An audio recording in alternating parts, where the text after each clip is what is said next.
Welcome to the Weird Works podcast. I'm Dr. Kristy, your host. Join us for conversations about alternative and sometimes controversial healthcare topics.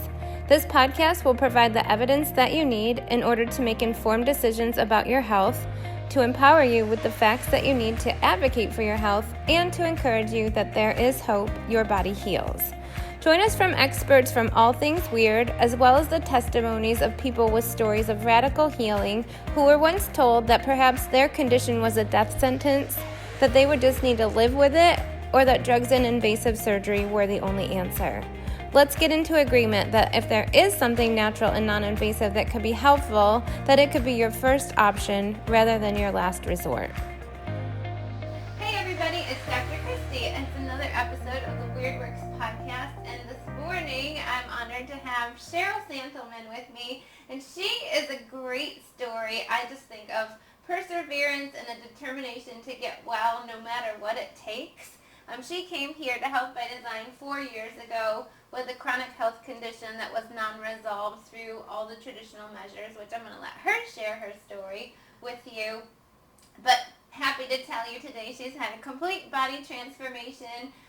We'll put some of her before and after photos up so you can follow along with her journey as well. But she's now just a normal wellness, preventative care, maintenance patient. So good job, Sheryl. Yay. Yay. Good morning. Morning. So tell us, do you want to tell us first, like, what originally brought you to Health by Design? Well, I had dealt with, like she said, a chronic health issue for a long time. What actually brought me to Health by Design was a smaller issue within all of that, which was I had been in, I'd had digestive pain, stomach pain, for about 2 years before I came to see Dr. Kristy. And I'd been to my doctor, I'd been to other doctors, I'd had a colonoscopy done. All the doctors ever said really was it's probably IBS, maybe it'll resolve on its own, try to eat bland foods. But the stomach pain, the only thing that helped the stomach pain was eating carbs, which I had mostly given up because I've been trying to lose weight my entire life. And so I had mostly given up carbs and had been eating healthy and had actually lost about 100 pounds. And this required me to eat carbs. Basically, the only time the stomach pain resolved was when I ate carbs. So I was back to eating white bread and Cocoa Krispies and all sorts of things that I wouldn't normally eat because it would help the pain go away for at least 45 minutes. Right. And at that point, that was all I could, I was willing to do whatever. So yeah, you were desperate. I was desperate, yeah. And Yeah. so Dr. Kristy at the time had moved into a place right down the street from my house, and I saw her signs out front. Those signs that say, are you sick and tired of being sick and tired? Are you frustrated with your doctor? You're not getting any better. They can't tell you what's wrong with you. And I would walk my dog down the street and see her signs, and I would answer yes to every question, but I would never go in. So what actually sent me to her, my last straw, was I had to go back to my primary care doctor for thyroid medication, and I called to make an appointment, and they said she had left the practice like 6 months ahead of time before that, and they'd never called me or told me anything. And for me, that was the last straw. Right. So I talked to my husband, and I said, I really want to just go check this place out. So we came to see Dr. Kristy, Yep. and I thought what she did was really weird. It is. That's why we just embrace the weirdness. We're totally aware. I thought it was weird, but I was desperate. And after she did the muscle testing on me, she said, your stomach pain is coming from intestinal parasites. Nobody, of course, had ever said that. And so she put me on some supplements, and in about 2.5 weeks, the stomach pain disappeared altogether. And you really don't know how much the pain affects your life until constant chronic pain is gone. So at that point, I was all in. I didn't really understand muscle testing, but she had done what no other doctor could do for me, so I was all in at Right. that point. We say that too, like not many people know muscle testing or what kinesiology I'd never heard means of or it. anything. Yeah, that's the common story. And we kind of just have to tell people, like, of course it's going to be a little bit of a leap of faith. you won't know until it starts working. And then I always say, like, the weirdness starts to fall away, because if you're getting a result, you're like, who cares? That was, what's yeah, happening, that was how? me. And both me and my husband were both pretty skeptical after we talked to her, but he saw what it did for me, and he was very supportive, even though he was skeptical. We love Doug. Hi, Doug. Shout out to Doug, because it takes a good partner to help you get through It does. it as He well. knew how desperate I was, and he knew he couldn't fix it, so he Right. was willing to let me try anything. Yeah. So Yeah. So you were diagnosed previously with IBS, and we've talked with our listeners before about that. Sometimes when the medical world can't come up with an actual solution, IBS is one of those, we call it like kind of garbage can diagnoses, because everybody gets classified with IBS if they can't really find something. Like, there is no like biopsy or medical finding or laboratory test that confirms a diagnosis. It's just kind of like, well, we've ruled everything else out, and so this is the syndrome that we call it, and it's diagnosed based on a class of symptoms. So you were given a diagnosis, but it wasn't really like a real anything that could tell me how to fix it. right. Yeah. It didn't have a line of yeah, you're in solution. pain, and maybe you'll feel better, Exactly. or not. Yeah. Well, and I want to double back for a second, because the conversation about the carbs is super funny, because I was super concerned about her, and I always want to make sure when we take a case on that we can at least feel very confident that we can find a solution. And when Sheryl had told me that carbs was the only thing she could eat, I'm thinking, like, I just don't know if this is going to be a good fit. Well, I didn't tell her that until like later, much later. Yeah, until she was feeling good, and I was like, thank God I did take your case, because we worked through it. But what we knew was that the carbs was because the parasites feed off of carbohydrates, and so her body was trying to like feed those things. Yeah. Like, the parasites literally were calling for what they needed to survive and overriding her natural body chemistry. So like, it was more than mind over matter to give those things up at that point, right? Right. That's why I felt better. As I'd feed them, they'd relax or something for a little while until they started craving carbs again, I guess. So. And the parasite thing is important, because like you had said, you had every test under the sun. Like, you were like me when I started my health journey, poked and prodded and bounced around from specialist to specialist, and so they really never found parasites in any of your testing. Right. Yeah.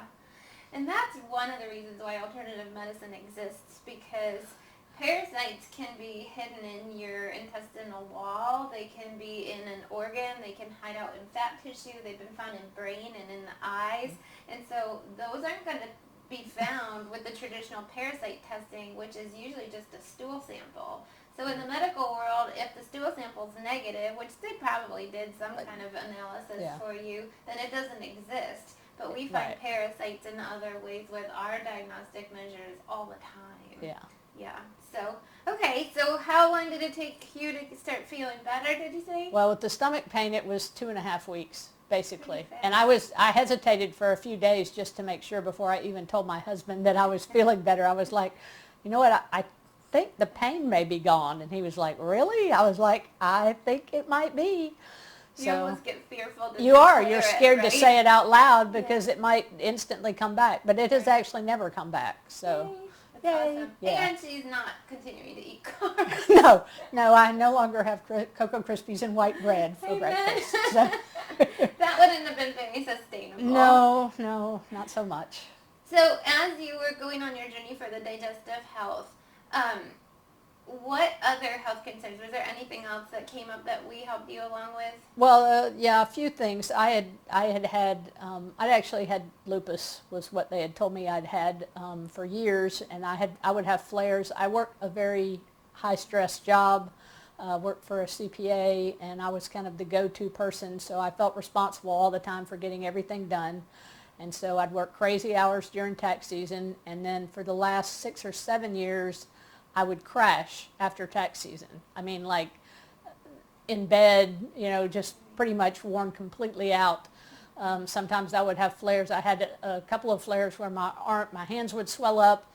My arms felt like they were on fire. My joints would kill me. So I had that pretty much randomly, and then but for the last 6 or 7 years I had it after tax season pretty much every year.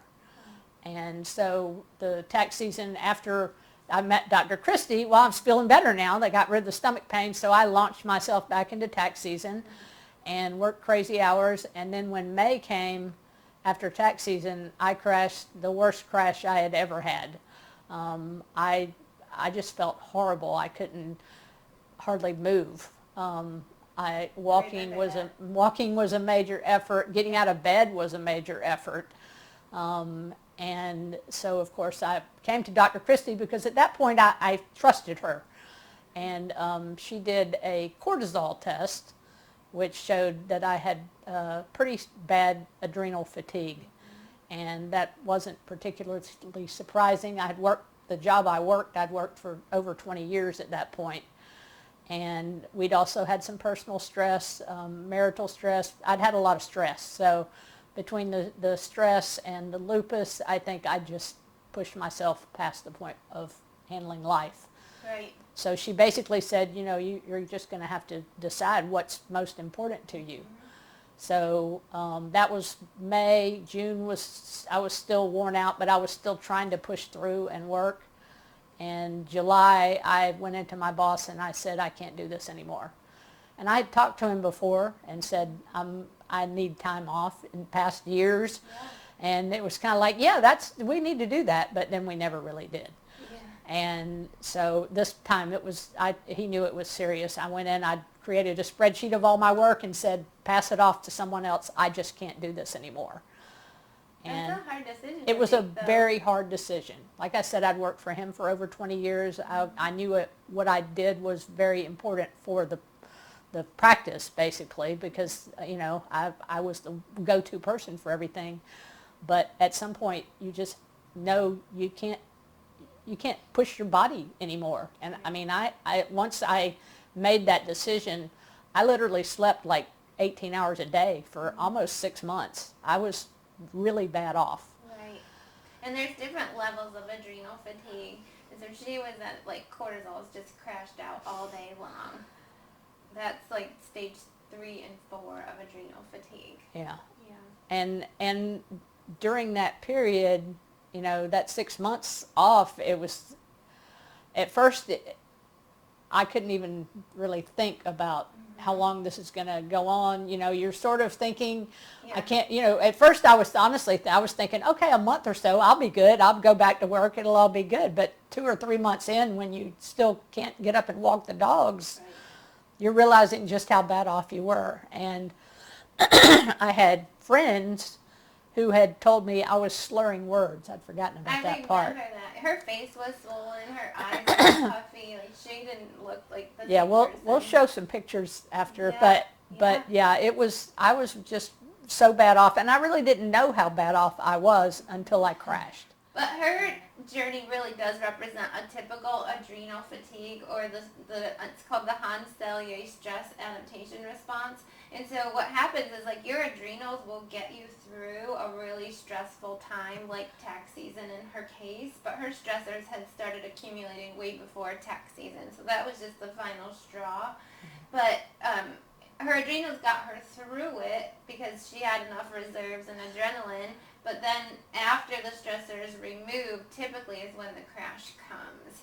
And so we had to work her through that part of it to just build up her reserves again, which she was so on zero, required her to sleep endlessly. And basically, you said you slept, ate, took supplements, and went back to bed. That was pretty much it. I was blessed to have a spouse who, my husband was excellent at taking care of me, even though I know he was very concerned.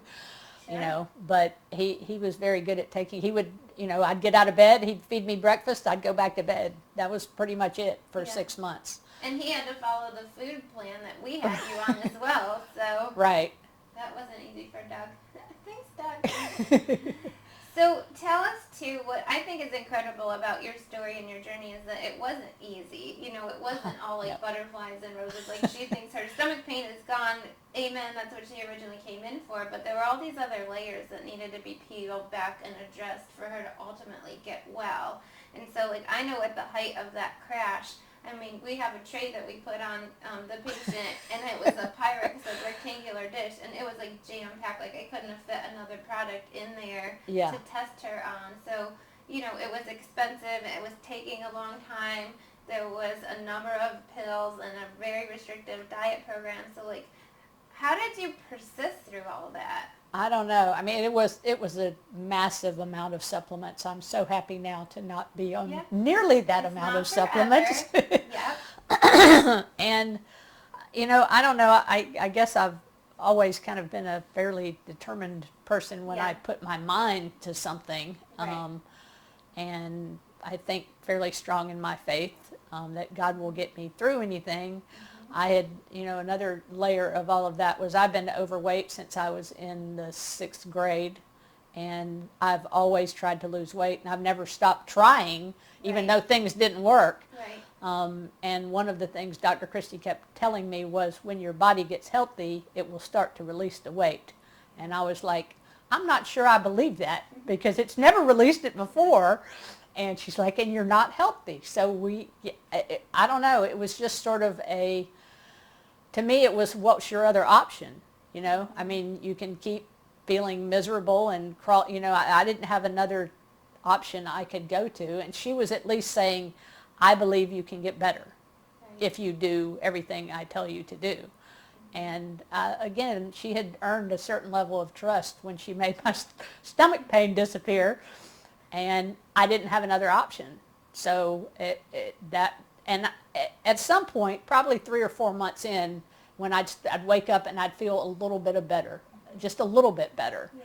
And, you know, I'd have a little bit of energy. And it would go away very quickly because, of course, you feel energy, then you want to use it. And then it was like, okay, back to bed. Yeah. But I started to, you know, it just sort of feeds that hope as you start to get better. But the trying to push through is just, I didn't know what my other option was. Yeah, you had already exhausted all options, so you came here really as a last resort. Yes, Yeah. you were my last resort. Yeah. And like I said, I was very skeptical. Not anymore. Yeah, I get it, and we aren't offended by that. We totally get it. But that's why we're sharing stories, because people don't want to hear from me how great this is and that this is a viable option. They want to hear from people with real stories that have been through the thick of it. Right. That they've had a result. So you can take Ms. Sheryl's word for it. And I had lost about 100 pounds back like 2010, but with the stomach pain and the eating carbs, I had gained back about 60 of the 100 pounds. Right. So I was very frustrated with the weight issue. But at that point, the health issue outweighed the weight issue. Overruled it. Yeah. Right. And that is true. You know, it's hard for people to fathom that. And I always say, look, this is not a diet program. This is not a weight loss program. Weight loss is just secondary to your body getting in balance. And there's obviously a reason why every diet and calorie restriction under the sun meal plan hasn't worked. We've got to figure out why. Yeah, and I think we were talking about that before. I think, you know, doctors will always tell you need to lose weight. Every doctor I've ever seen told me I needed to lose weight. Like I wasn't already aware of that, but they don't exactly tell you how. And so it's very frustrating when they say eat less and move more, because I think if you're a healthy person, that's good advice, and you can lose weight doing that. But if you have so many other health issues, you have inflammation, hormonal, whatever, then eat less, move more just doesn't work for you. Right. And there's got to be like hand-holding and accountability and an educational factor and a plan on how to exactly do that. We always giggle a little bit about them. Like, you tell somebody who's like depressed and low on energy and overweight to like eat better and exercise, and they want to punch you in the face and be like, I can't even get out of bed, and like, you want me to exercise. Like, okay, yeah, sure. Yeah, right. Yeah, and that's kind of the standard advice. Well, what would you say to other people that are going through a similar journey? Because unfortunately, just like you, we tend to be, and me and my colleagues in alternative medicine does tend to be a last resort, and we're adamant about getting the word out there that, like, gosh, if there's something natural and non-invasive that could be done first, like, why wouldn't you start with that instead of the more invasive things that come with a long list of, like, side effects and all? So, like, what would you say to others who maybe started out where you are, who are already, like, poked and prodded and had all the tests and just, like, throwing their arms up, like, maybe I just have to live this way and accept that this is all there is? I don't think you can ever just accept that this is all there is. People In my case, I guess I was always still looking, and that's why I saw her signs and thought, I'll give it a shot. But you can't give up. To me, it's like, what's your alternative? I wish I had known about her. Of course, she wouldn't have been here. She would have been in New York. But I wish I had known about really alternative medicine even earlier. Although, with the amount of skepticism I had, I don't know if I would have turned to it earlier. So I think that's part of it too. Timing has to be perfect, right? Yeah, our timing was, and the fact that she was right down the street for me was a huge deal.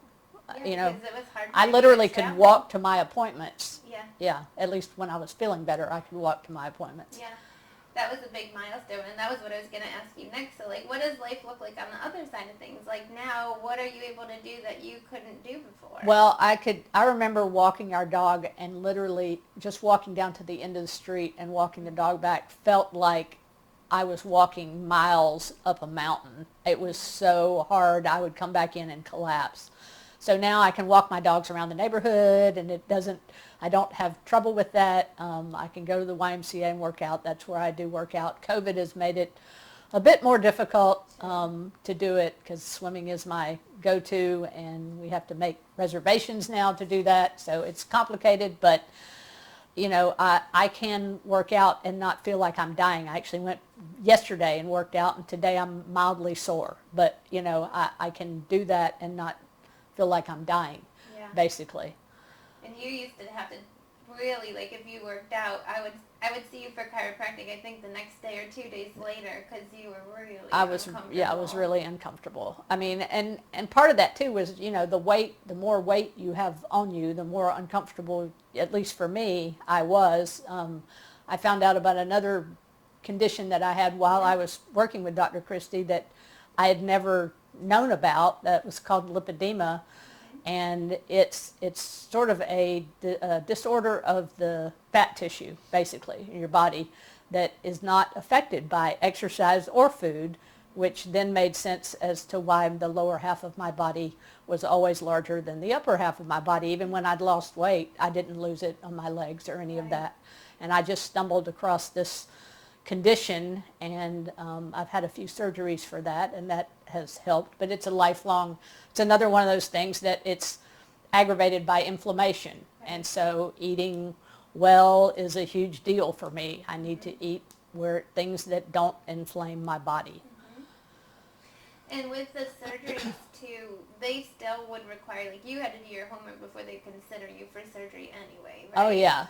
You had to be, doing what they called conservative therapies, compression, and eating healthy. And I had lost, going into surgery, actually all in total, going into surgery, I had lost 143 pounds going into my surgery.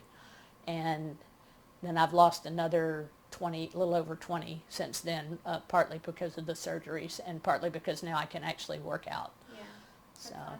Well, and I just know you're more active. Like, I see you with dog and traveling and different things that you never used to do. Everything used to hurt.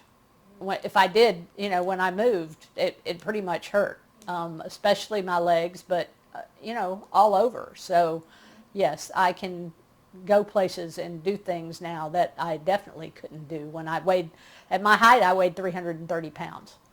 When I met Dr. Kristy, I think I was 260 or something like that. So, losing weight and eating healthy made a very significant difference in my mobility. That's awesome. Yeah.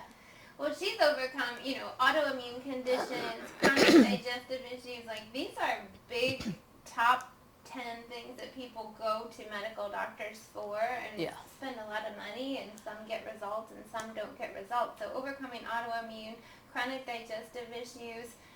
Do you think differently now about the body, like what it's capable of, its ability to heal? Yeah, I guess so. I kind of always, like even with the weight, I remember considering getting weight loss surgery, bariatric, and having, and I think for some people that's the answer, but I could never talk myself into it. Right. Because I just felt like God made this body to heal itself. Mine didn't seem to want to heal itself, but I was pretty sure God made it to do that. I just wasn't sure how to get it to do that. Right, exactly. And that's why we call it health by design, because we know that, we honor that factor, that the body was miraculously and intelligently designed and fully equipped from birth with everything that it needs to heal. It's just that when it gets stuck, we need to unstick it, and that might be totally unique depending on the person. For her, it was parasites and diet and inflammation and immune reboot. It was a lot of things for me, a lot of layers. which was why there's a lot of supplements. And I will say, I mean, this was not a cheap journey for me. The supplements aren't cheap, but, and I will say they're very good about working with, she would say, if you can't afford all the supplements, we'll just go with the top 2 or 3 and work. It'll just take longer to heal. Sure. So, you have to figure out where your health is in your priority of life. And mine was pretty high. And like I said, I'm blessed with a spouse who was willing to support me through all of that and say, yes, we're going to do this. So that's important. And it's important to make a game plan. Like, Sheryl didn't come in just, trying to dip her toes in the water and give me that, like, well, we'll try it and see kind of a thing. She was like, if I'm doing this, I'm going to do it. I'm all in. Throw myself completely into it and do everything that you tell me to do. And that's a different approach, I think, Sometimes I'll tell people they're dabbling, right? Like, they want to see me, but they also are doing some kind of program, self-led program, and maybe also under the direction of another doctor. And sometimes I just have to say, like, pick one and do it 100%. Like, whether it's me or your online thing or the other approach. But you have to sometimes, like, give it your all to give it a fair chance. And she always did that. So I just think it's an incredible testimony of somebody who was willing to do all the things. Right. And I did at some point, I had to get a functional doctor because I do have, I still have thyroid issue. I'm still on thyroid medication. And so I do see him regularly to get my thyroid meds. But generally speaking, if I wake up and I'm sick, I call her. Yeah. Right. Because again, if there's something natural that can be done, and I'm always honest with you, I just say, if I tell you to go to a medical approach, like, you really should probably run, because I think we can handle a lot of things. I'm not one that's, boastful, or... If I broke my leg, I probably wouldn't call you first. Yeah, I always say that. Like, don't, like, you fall out of a parachute and you need all your parts stuffed back into you. Go do that, and then come and I'll help you with the rest of the healing journey. Sure. That's another thing with when I had my surgeries that, I really realized, I think, because I had reduced down to virtually no supplements almost before my first surgery.